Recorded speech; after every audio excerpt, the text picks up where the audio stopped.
بسم اللہ الرحمن الرحیم الصلاۃ والسلام علیک یا سیدی یا رسول اللہ وعلی آلک و صحابک یا سیدی یا حبیب اللہ۔ جی، اقامت کے وقت کیا کرنا چاہیے؟ کیا اقامت کے بعد کوئی بندہ مسجد سے باہر نکل سکتا ہے یا نہیں نکل سکتا؟ یہ آپ کے سامنے احادیث کی روشنی میں گفتگو رکھنے جا رہا ہوں۔ آئیے سماعت فرمائیے۔ حضرت ابو قتادہ رضی اللہ تعالیٰ عنہ سے روایت ہے کہ نبی پاک صلی اللہ علیہ وسلم نے ارشاد فرمایا، جب نماز کے لیے اقامت کہہ دی جائے تو اس وقت تک کھڑے نہ ہو جب تک مجھے نہ دیکھ لو، اور سکون کے ساتھ اٹھو۔ سکون کے ساتھ، یہ پچھلی حدیث سے اس کا تعلق بھی ہے، اور 612 نمبر حدیث ہے بخاری شریف کی۔ 613 نمبر حدیث سماعت فرمائیے کہ اقامت کے بعد کیا کوئی شخص مسجد میں سے کسی بار کام کے لیے جا سکتا ہے؟ کوئی بھی کام ہے تو کیا کوئی جا سکتا ہے؟ حضرت ابو ہریرہ رضی اللہ تعالیٰ عنہ بیان کرتے ہیں، ایک مرتبہ جب اقامت کہی جا چکی تھی اور صفیں درست ہو چکی تھی، نبی اکرم صلی اللہ علیہ وسلم تشریف لائے۔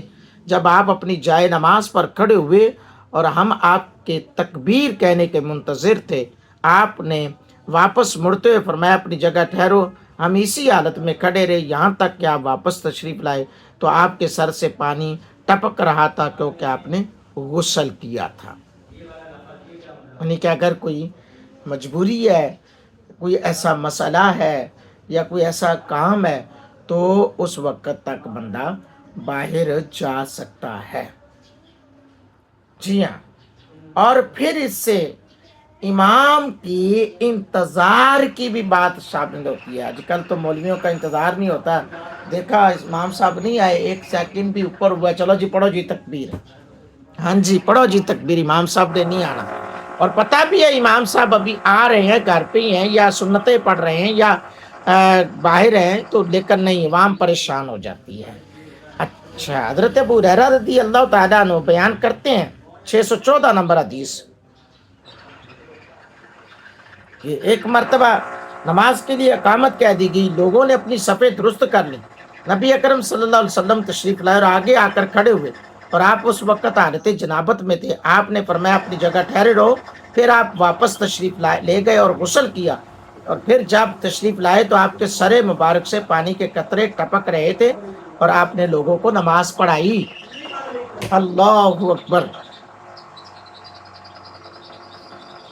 سبحان اللہ۔ یعنی کہ صحابہ کرام اتنی دیر تک رکے رہے، اور سرکار دو عالم صلی اللہ علیہ وسلم، تعلیم امت کی بات ہو رہی ہے، اس کو نیگیٹو پوائنٹ میں نہ لے جائے مرزا انجینئر کی طرح کہ معاذ اللہ یہ ہو گیا وہ ہو گیا۔ میں اس کی جرا اس طرح نہیں کروں گا، میں یہ کہوں گا کہ سرکار نے ائمہ کرام کے وقار کو، امام مسجد کے وقار کو بلند کرنے کے لیے بھی سمجھایا کہ اپنے امام کے لیے اتنی دیر تک انتظار کرنا بھی پڑ جائے تو کرو۔